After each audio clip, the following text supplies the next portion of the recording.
Oi, gente, eu sou a Lê Monteiro e esse aqui é o nosso podcast Dá Seus Pulos.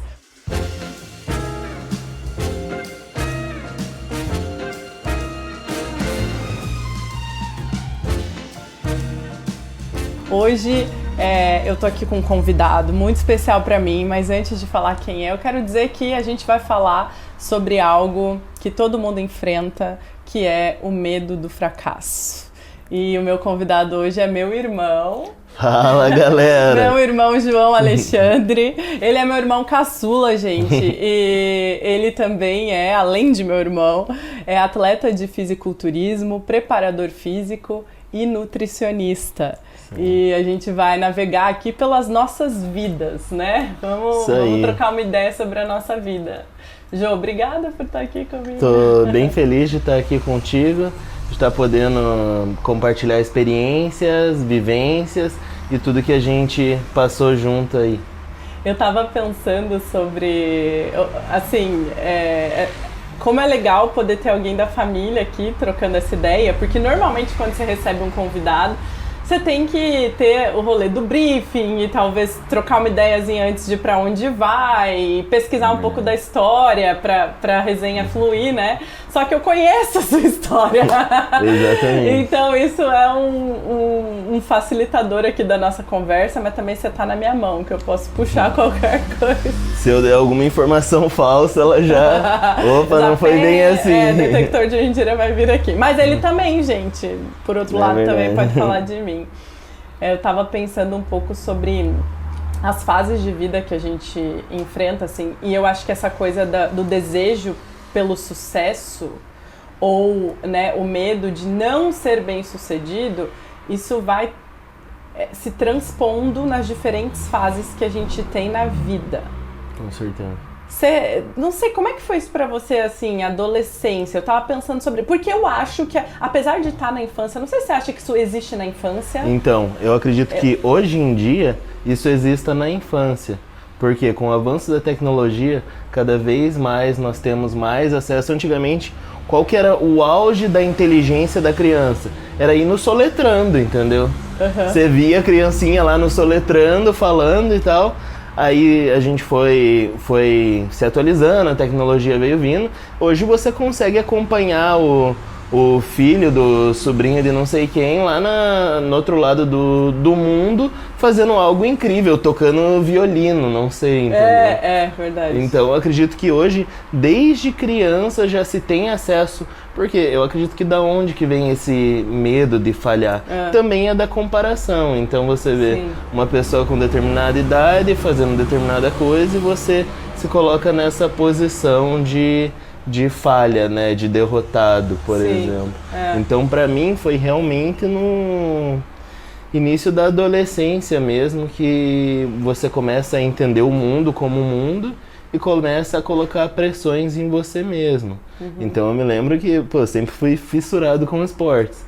Então eu via o Neymar estrear no Santos com 17 anos e daí eu jogava bola na época. Você fez essa conta? E eu fiz os cálculos, eu falei, cara, eu tô com 13, se até uns 15 eu entrar numa base, às vezes com uns 17, claro, aquele sonho, né? Aquele mas completamente sem noção, né? Neymar tem um.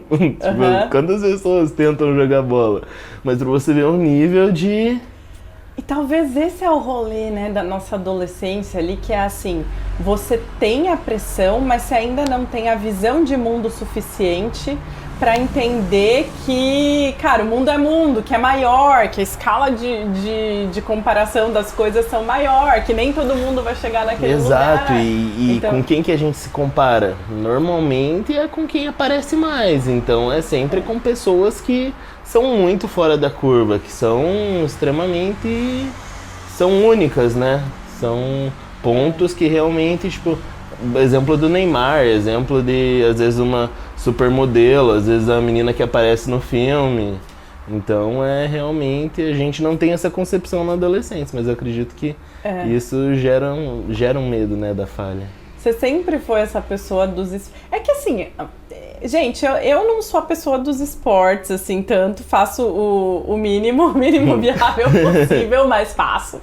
Mas você sempre teve muito isso do esporte. Você foi né, pulando de galho em galho, foi uma trajetória aí no esporte. E aí, ao mesmo tempo, as pessoas falam que é saudável estar no esporte, então...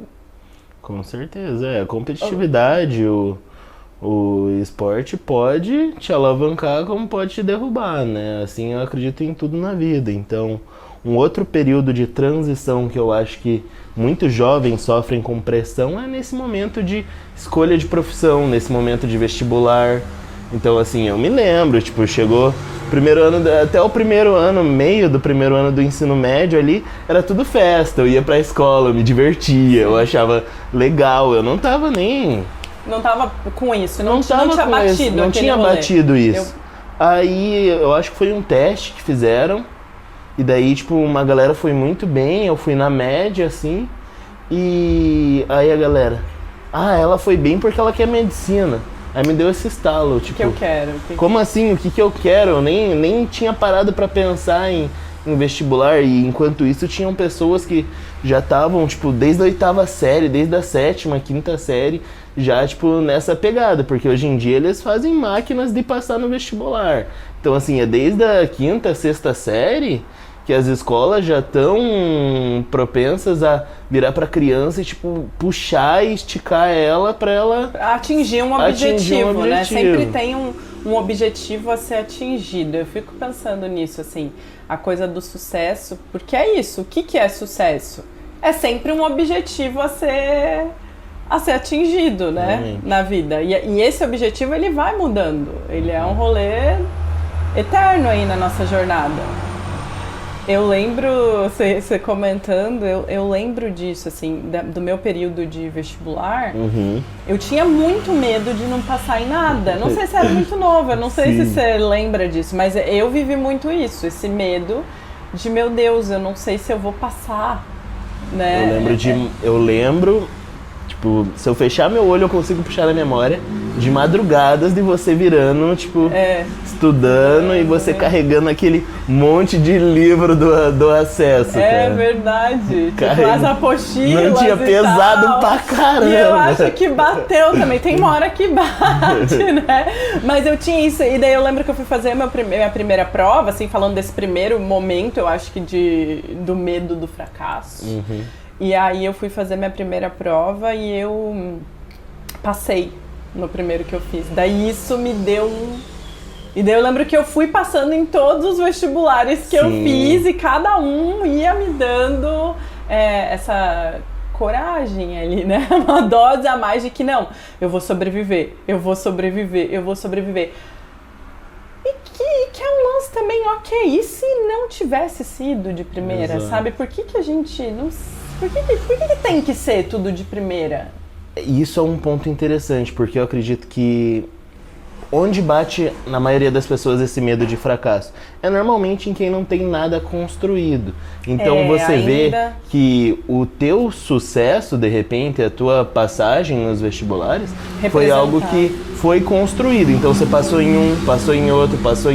Então tua confiança foi subindo e assim seu medo de falhar ficou menor. Fica. Então, cada vez que a gente conquista algo... Exato, então é algo construído. Então, você virar pra quem não construiu nada e falar, fica tranquilo. Vai dar tudo certo. É meio difícil, entendeu? Tipo, a pessoa ali, ela tá sem base, entendeu? De falar, como assim vai dar certo? Eu não fiz nada ainda, nada deu certo. Como que você aquele tá querendo... tapinha nas costas, mas que você recebe, mas você fala assim, putz, você não tá ligado. Tipo, não vai me adiantar isso aqui, Exatamente. né? É muito real isso. Eu acho que eu me lembro, assim, de uma cena, não de uma cena, mas de um momento que a gente viveu junto, ele é mais seu, bem disso, de quando você foi fazer intercâmbio e tal. E daí tinha a questão da entrada na faculdade, a possibilidade do exterior e da vida profissional. E eu lembro que era um momento que você estava carregando muito isso, esse medo de talvez não ser ninguém, assim, um rolê assim. Queria que você falasse um pouquinho, assim, do sentimento disso. Pra puxar isso, eu vou ter que falar o que o medo de falhar fez comigo. Tá. Porque, primeiramente, eu já tinha em mente uma trajetória completa, então... O que é? Eu vou... vou conseguir minha scholarship, eu vou jogar no time de futebol americano, eu tinha que pesar não sei quantos quilos, eu tinha que ter tal número na corrida, eu tinha que jogar de tal forma, e eu sabia, eu tinha tudo planejado na minha cabeça. Só que eu não contava com o fator lesão. E esse fator foi algo que me tirou completamente do meu planejamento. Então, qual foi o grande problema? O grande problema é que, por esse medo de falhar ser muito grande, como que eu combati esse medo? Me preparando dobrado. Tá. Então, tipo, o treinador falava, eu quero que vocês deem 10 voltas aqui no campo. Eu dava 20. Você tinha quantos anos? Era 16. Tá. Eu dava 20 voltas no campo. Ele falava, eu quero 10 tiros até a linha, eu queria ser o primeiro nos 10 tiros. Porém, o que aconteceu? Eu tava desacostumado a correr numa grama tão baixa. E daí eu comecei a ter problema de canelite e tal. Tá. E na ansiedade de falar, meu Deus, se eu parar pra tratar esse problema, eu vou sair do time. Eu tô com a minha vaga no time. Eu não quero sair do time por nada. Se eu sair do time, eu não vou estudar no exterior. Se eu não estudar no exterior, isso é a vida de uma adolescente ali, é a vida, é tudo. Era tudo pra mim. Né, gente? Dadas as devidas proporções. Então, o que eu fiz? Comecei a tomar remédio pra dor e ia treinar.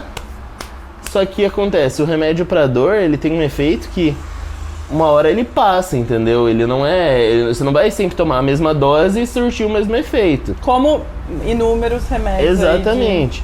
Então eu fui aumentando a dose, até que eu cheguei a uma dosagem bem alta, assim, tipo... Loucura. O que era? Era Vicodin? Ibuprofeno. Ibuprofeno mesmo. Isso. Porque eu me lembrei do Dr. House. Você sabe essa série? Que ele é viciado em Exatamente. Vicodin. Falando em série, lembrei de uma série boa também, onde, tipo, o medo de falhar levava a pessoa a fazer muita cagada. Loucura. Que é Visões da Raven. Que ela, tipo, ela sabia o futuro. Eu amava essa série aí. E ela, tipo, fazia tudo e dava. Ela fazia tudo pra não ser aquele futuro que ela viu. Tipo isso, exatamente. Né? Que era um desastre. Que era um desastre na cabeça dela, entendeu? E daí ela fazia tudo e acabava gerando aquele futuro que ela viu. Que ela tanto temia, Isso, né? E muitas vezes ela via que não era tão ruim assim. Quando acontecia. Quando acontecia de verdade. Gente, as visões da Raven. Que é muito bom. Mas... Se você assistir a Visões da Raven, comenta aí pra nós. Não, tenho certeza que a maioria ali, anos 2000, ali pra baixo, com certeza tem esse feedback pra dar pra gente. Sim. Mas voltando na minha história. Tomando os remédios e tal, um dia eu inventei de tomar uma dose alta, só que eu tava tão exausto do treino e da carga, de estar morando no exterior, de estar fazendo tudo sozinho, de estar... Enfim, que eu coloquei uma bolsa de gelo debaixo da perna. E apaguei com a bolsa de gelo debaixo da perna. Eu acordei, senti uma ardência, chutei o saco de gelo e continuei dormindo. Aí eu acordei de novo de madrugada. Quando eu acordei de novo de madrugada, tava queimando muito quente, ardendo. Daí eu fiquei desesperado. Daí de madrugada mesmo, eu acordei lá, responsável pela casa e tal. Ela me levou no hospital. E daí o médico simplesmente virou pra mim e falou: cara, você tá com uma queimadura de grau 3 na perna. Você vai ter que fazer um enxerto. Aí eu falei, enxerto? Gente, que doido. Foi punk. Eu falei, se for pra fazer um enxerto, eu vou voltar pro Brasil. Não tem nem condições. Eu lembro disso. Aí ele falou, não, por enquanto então vamos passar as pomadas, antibióticos e tal. Se sua pele começar a voltar por um milagre... Você não precisa de fazer um enxerto. Resumindo, aí você tava lascado porque tinha se machucado, não tava conseguindo entregar, tava tomando remédio pra conseguir entregar. Isso... Aí desmaiou, enfim. Pré-temporada isso, não tinha começado a temporada. Aí teve o agravante da queimadura ali, que daí já te paralisou. Me tirou da temporada. Te tirou da temporada. E aí, como que foi isso aí? Aí simplesmente caiu o meu chão, né? Mas eu comecei a pensar outras estratégias, mandar e-mail pra faculdade, bateu o desespero. Comecei a mandar e-mail pra tudo quanto é faculdade, enfim. E no fim das contas a gente chegou numa posição onde eu vi que não valeria a pena. Eu lembro que tava tão feio que rolou aquela coisa da foto no grupo da família. Minha mãe tava desesperada. Não, imagina, eu sozinho lá. Você sozinho morando no exterior. E eu não quis nem ver, assim, eu não conseguia ver, era muito feio. Não, realmente... ficou carne viva. Isso, e os vídeos piores eu nem mandava pra não, tipo... Meu Deus. Nossa, eu poupei muita coisa, céu, assim, que tipo... loucura. Cara, e... Você tem resistência pra dor, né? Tenho. Acredito que os esportes fazem isso, né? Também menino corre, cai, machuca. E tem uma certa resistência, mas... Foi onde, pela primeira vez, eu vi que o medo de errar me fez errar, me atrapalhou. Porque o medo era, você não parou lá, né? Não parei. Eu poderia ter parado, hoje em dia, olhando de fora. Daria tempo, você Era pré-temporada. Com o conhecimento que você tem hoje. Com o conhecimento que eu tenho hoje, eu tava jogando bem, eu tava no time, entendeu? De repente eu não jogaria no college de qualquer forma. Porque é um nível muito absurdo. Hoje, olhando de fora, eu vejo que, tipo, a galera tá desde o elementary school lá, desde o pré-3, treinando pra jogar numa faculdade. Hoje em dia eu tenho esse conhecimento, mas do mesmo jeito eu jogaria a temporada que eu me preparei pra jogar se eu não tivesse exagerado, entendeu? Sim. E aí eu me pego no ponto onde eu me formei, tive uma graduação no exterior, foi excelente, mas onde eu não sabia o que fazer. Tipo, e lá tem muito também, eu não sei, às vezes eu acho que é até mais pesado que no Brasil. A pressão, né? Pra entrar, entrar na faculdade todo mundo tem, mas não sei explicar. Então, mas o que é interessante a gente conversar também? Que o teu horizonte cria a tua pressão, por exemplo, assim...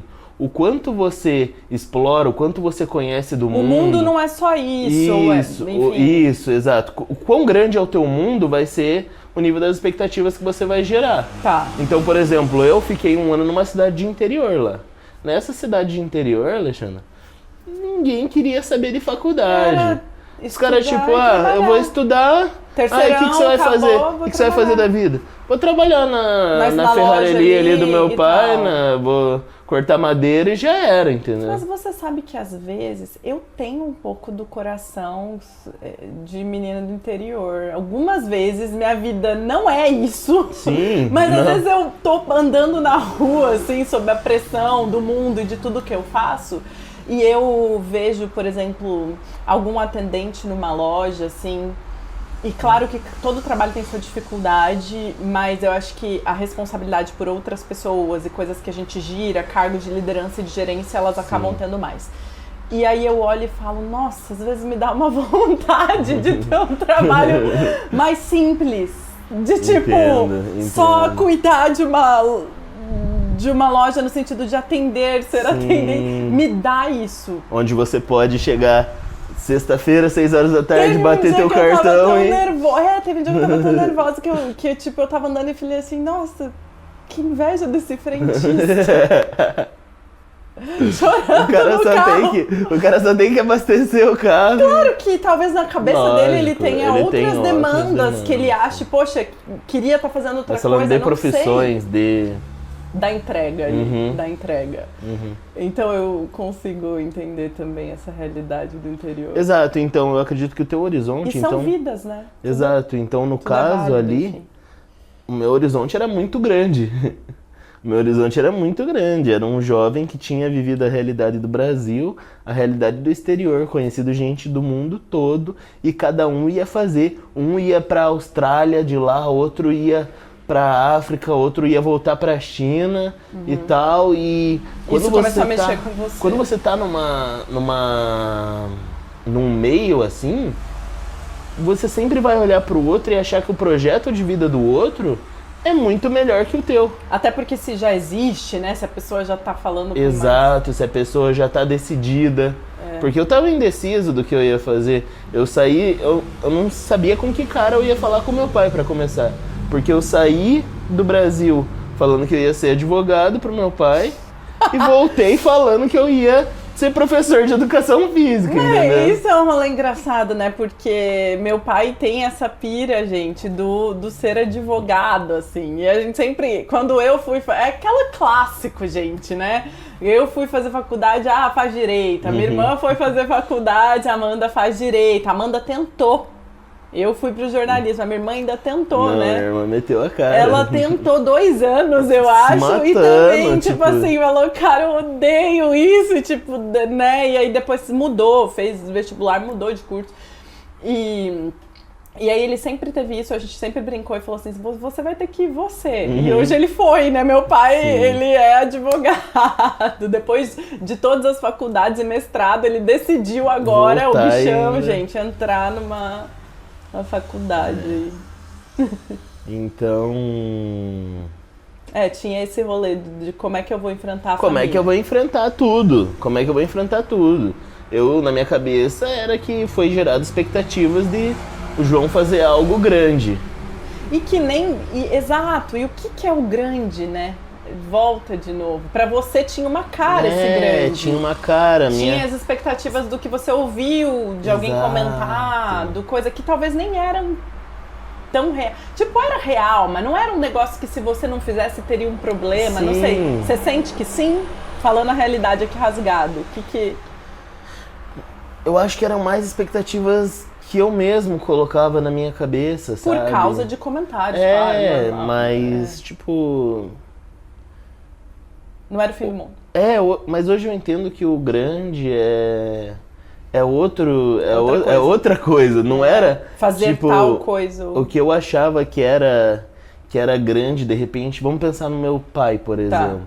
O que eu achava que era grande pra ele, na minha cabeça, era eu fazer uma faculdade no exterior, ganhar muito dinheiro e tal. E hoje eu vejo que o grande pra ele são eu ter uma boa conduta, eu ser um homem de valor, eu ter meus princípios, eu ter minha fé, eu, sabe, construir uma família. O sucesso estava em outro lugar. Outro lugar, mas eu não conseguia ver isso, de repente, não sei, eu acho que a mente confusa mesmo do jovem, de hoje você vê um desenho, vê um filme. Exato. Claro. E é o que a sociedade prega. É a nossa construção social, e eu acho que tem o medo de eu vou conseguir me sustentar.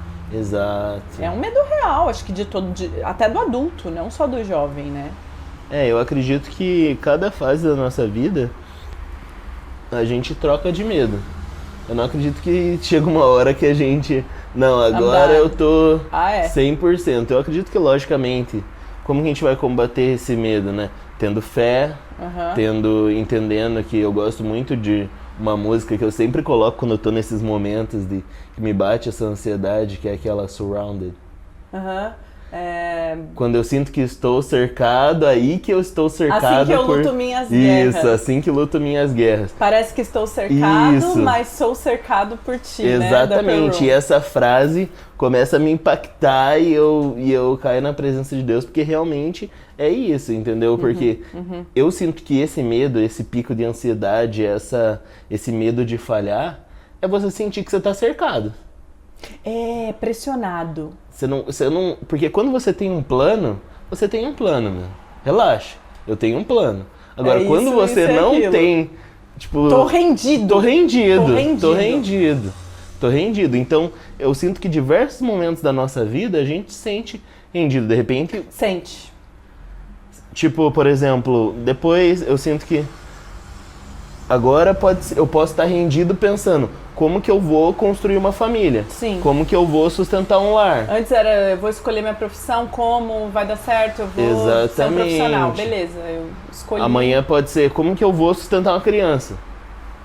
Entende? Eu acredito que cada fase da tua vida você vai se encontrar nesse lugar. Dificilmente você vai conversar com alguém e a pessoa vai falar, eu não tenho medo de nada, eu não tenho medo de falhar com ninguém.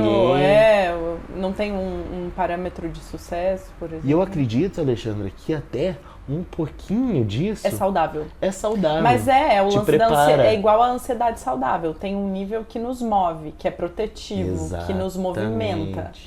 Exatamente. Mas passou ali da régua, você te paralisa, rendido. Né? É isso que eu ia falar, porque é exatamente isso. Igual a competição. O nível que te move e o nível que te paralisa. Exatamente. Esse rolê que você falou, tipo, você começou a fazer escolhas ali que, no fim te paralisaram. Exatamente. Então, e isso aconteceu mais de uma vez. Mais de uma vez comigo na minha trajetória. Então, teve períodos onde eu tinha que competir em fisiculturismo. E daí eu entrei numa paranoia de que eu tinha que secar mais, e mais, e mais, e mais. Só que daí eu depletei completamente meu físico e eu só fiquei magro. E daí um cara chegou pra mim e falou, cara, não é campeonato de quem é mais magro. Quem que falou isso? Tipo, eu não lembro. Era, não, acho que era um colega. Ele, tipo, cara, você simplesmente destruiu toda a tua massa muscular, entendeu? Porque... Nesse desespero. Nesse desespero, porque eu era maluco, eu ligava Porque você tem saía... Acho que todo atleta tem o primeiro lugar, né? Isso, mas eu entendi que não é só esforço. Tá. Não é só você empregar esforço que as coisas vão acontecer. Isso foi uma lição que o esporte... Exato, isso foi uma lição que o esporte não é quem se esforça mais. Não é quem se esforça mais. É quem se esforça na quantidade necessária. Putz, e aí eu acho que o grande segredo da vida é, tipo assim, qual é a quantidade necessária para cada estação, né? Para cada momento, para cada coisa que eu vou fazer. Isso que é o legal. E outra coisa que eu aprendi daí no esporte que a gente pode agregar para cá. Procure um especialista no que você quer para você conseguir entender a intensidade necessária. Procure alguém mais experiente, procure alguém que entenda do assunto, que tenha um know-how. Exato. Você tá ali com a tua emoção, com tudo, com esse medo ou, né, do fracasso ou com a pretensão do sucesso. Exato. E aí fica ali só você, seus pensamentos. Só você vai se sabotar, tanto para mais quanto às vezes para menos, entendeu? Normalmente eu me sabotava para mais. E aí quando eu larguei o ego de lado e falei, cara, eu preciso de alguém para me guiar e eu vou ser coachable. O que é coachable? É aquele cara que é ensinável.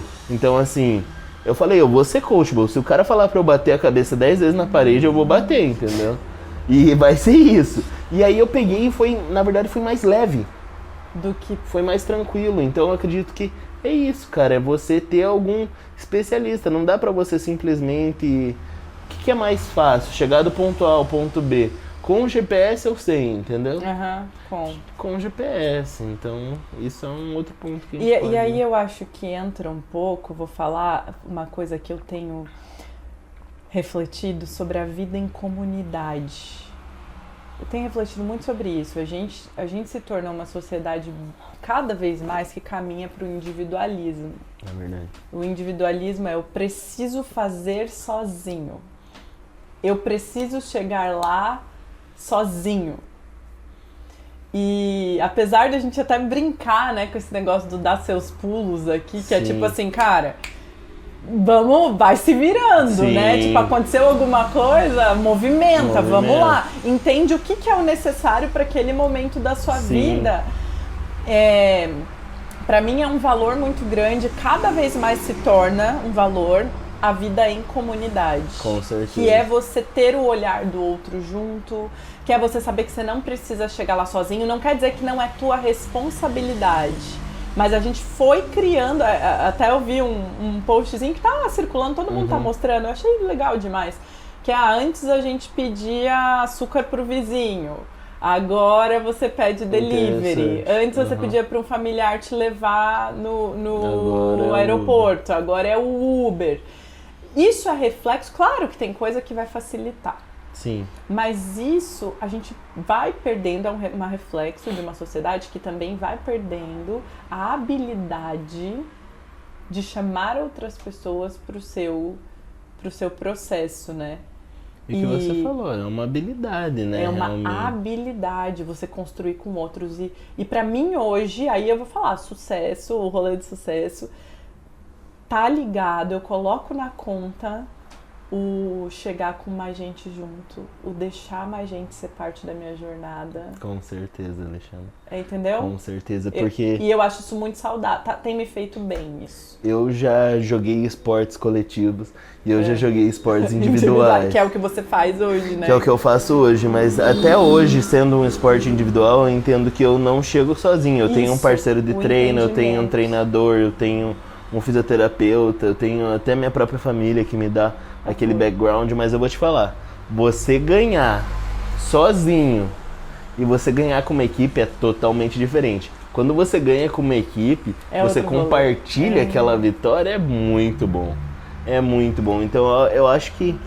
Até porque foi criado Adão e Eva, entendeu? O ser humano não foi feito pra ficar sozinho, isolado. Ele foi feito pra ter essa comunhão, né? Sim, concordo demais. Então tenho pensado, isso, e é isso. A gente precisa resgatar a habilidade da construção em conjunto. A habilidade que às vezes vai requerer isso que você falou, confiar. Você falou assim, cara, eu confiei, eu chamei esse cara pra me orientar e eu tive que confiar. E eu já vi, você pode falar no teu processo, momentos que você falou assim, putz, o coach vacilou. Ou que você mesmo falou, não confiei nesse aqui, deveria ter confiado. Exato. Mas é a jornada. Exatamente. E, querendo ou não, na falta de um treinador, na falta de alguém, a gente tem o maior treinador de todos com a gente, né? Transpõe, né, pra nossa... E eu acredito que o medo, a insegurança de falhar também é correlacionada a muitas vezes falta de confiança em Deus. É nesse ponto que eu queria chegar. Então, assim, se você lê lá que Deus veste as flores com a maior beleza e você tá com medo do... Cara, não tô falando pra você ficar em casa deitado esperando chegar o maná. Você vai dar teus pulos. Dá teus pulos, mas e a coragem pra pular, você tem que ter confiança que você vai pular, que você vai pular do barco e Deus vai sustentar, entendeu? Mas você tem que dar o passo. Você tem que dar um passo. E o cara que me ensinou muito isso, e eu vejo hoje, é meu pai. É um cara que realmente tem esse espírito de ousadia, né? Ele tem, né? Ele dá o passo mesmo e Deus vai botando o chão e ele vai dando passo e ele não quer saber. O bicho tá correndo e Deus tá dando o chão pra ele. Vai acontecendo, é impressionante, né? Cara, é impressionante. Eu tava pensando, você falou isso, eu achei interessante que eu tava pensando nessa coisa do... Antes da gente sentar aqui pra bater esse papo, eu tava pensando, né? Poxa, a vida é, de fato, uma ascensão? Existe uma rota proposta, de certa forma, que a gente tenha que ir buscando galgar? E eu me lembrei, e eu acredito que sim. Nem sempre ela é linear, mas eu acredito que sim, ela é uma construção de um caminho ali. Exato. E existe um onde chegar. E eu me lembrei de um texto, né, que fala, que é do apóstolo Paulo, e ele fala, né, eu combati o bom combate, completei a carreira e guardei a fé. E aí o apóstolo Paulo fala, né, combati o bom combate, agora esqueci, acredita? Completei a carreira e guardei a fé. O apóstolo Paulo. E aí o apóstolo Paulo, ele fala, combati o bom combate, completei a carreira e guardei a fé. E pra mim, fiquei refletindo, não, hoje mesmo, fiquei refletindo, que poder viver a vida dessa forma, como um percurso a ser seguido ali, e aliviar um pouco a pressão do o que é o sucesso e tenho que chegar lá e como vou chegar lá, me ajuda a refletir nessa verdade de que o sucesso hoje pra mim, ele tá ligado a esse lugar de guardar a fé no processo. Perfeito.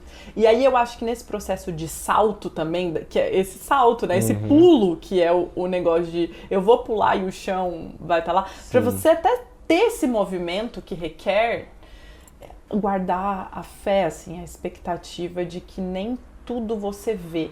É interessante isso também, né? Porque nem tudo a gente vê. É o que você falou. O meu conhecimento de mundo vai pautar aquilo que vai ser o meu alvo, o que vai colocar a pressão em mim e tal. E existem diversas realidades. E não quer dizer necessariamente que uma é melhor que outra. Exato. Aqui a gente citou alguns exemplos. Mas na tua jornada você vai ter que ter fé. E eu acho que a fé faz a gente pensar assim também.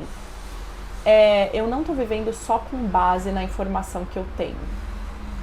Tem uma informação desconhecida a mim, e daí você vai pensar que pode cooperar a meu favor. Que vai cooperar, porque eu tenho fé vai cooperar a meu favor. Todas as coisas vão cooperar. Que vai cooperar a meu favor, acontece o que acontecer. Então o pulo, né? Exato, pode ser que agora tá nessa situação. Mas eu vou e isso vai desembaraçar de alguma forma que pra mim vai agregar na minha trajetória. Na minha jornada. Exatamente.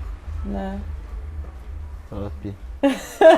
E nessa fase agora bom, a gente falou e daí eu me lembro, no fim, a gente não concluiu a história, mas e daí no fim, nessa transição, você acabou não ficando nos Estados Unidos. Voltei pro Brasil. Acho que é legal contar pra galera esse processo. Voltei pro Brasil, comecei o curso de educação física, só que nesse meio tempo me apaixonei por esportes lá no exterior, então já estudei muito sobre treinamento, sobre dieta, enfim, com um semestre de curso eu já estava montando treino para todos os meus colegas de sala e já estava interessado em montar dieta, então já embarguei em nutrição. Hoje em dia eu já estou fazendo uma pós-graduação em nutrição comportamental. Então assim, e hoje, graças a Deus, eu estou conseguindo, Deus tem me permitido mudar vidas e seguir a carreira de treinador, através de passar meu conhecimento sobre nutrição, sobre treinamento, passar a minha mentalidade também que eu adquiri nos esportes. Então, no fim, eu acredito que o João de 16 anos nem imaginava o impacto que eu teria em vidas hoje, mesmo não fazendo as coisas que eu entendia que era pra eu fazer naquele momento. Na época era talvez entrar pra jogar num time lá e fazer a universidade. Foi esse o conflito, sabe? Que não aconteceu da forma como você esperava. Exatamente. E eu acho que ainda hoje, né? Você já tá num outro patamar, mas tem coisas que não acontecem como você esperava na jornada. A gente entende, e até entrando agora na pauta de dar meu pulo, né?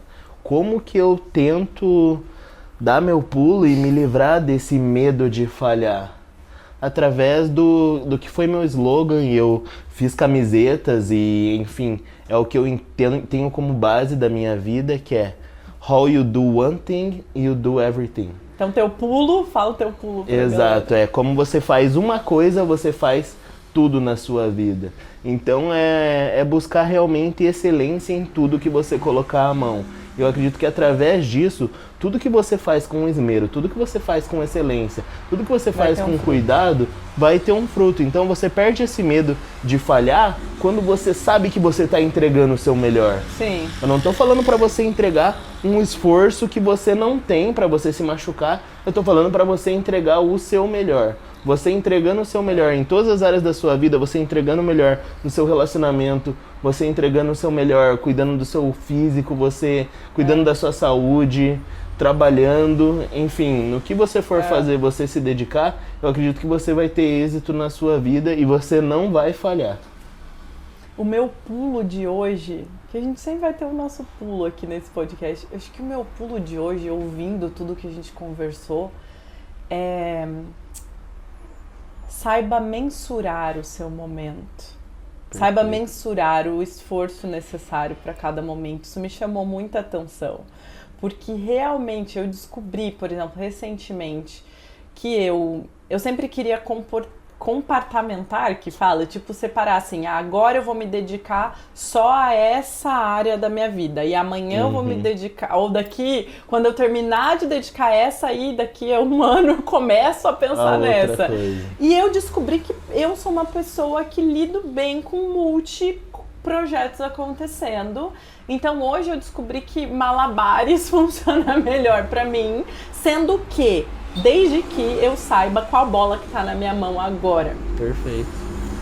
E isso me ajuda a entender o quanto eu vou colocar de empenho em cada coisa. Porque se a bolinha que tá na mão, ela vai exigir um certo nível de empenho.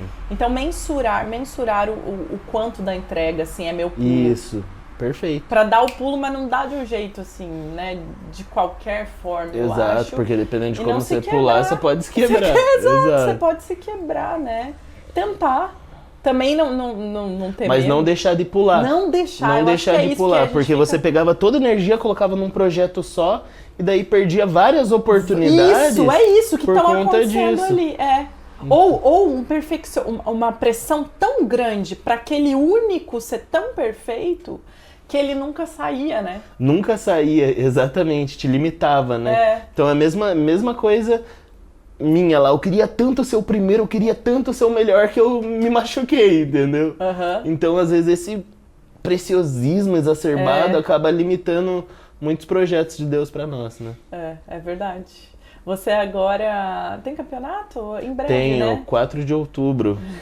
Estamos 5 semanas aí 5 semanas do campeonato. E qual que é o momento, pra quem conhece de fisiculturismo? Agora, galera, eu tô daquele jeito, passando pelo deserto. Então, assim, muita pouca comida. Agora realmente começou aquela restrição forte, porque eu ainda tenho... O que acontece? Eu bato peso, eu tenho que bater 102 quilos.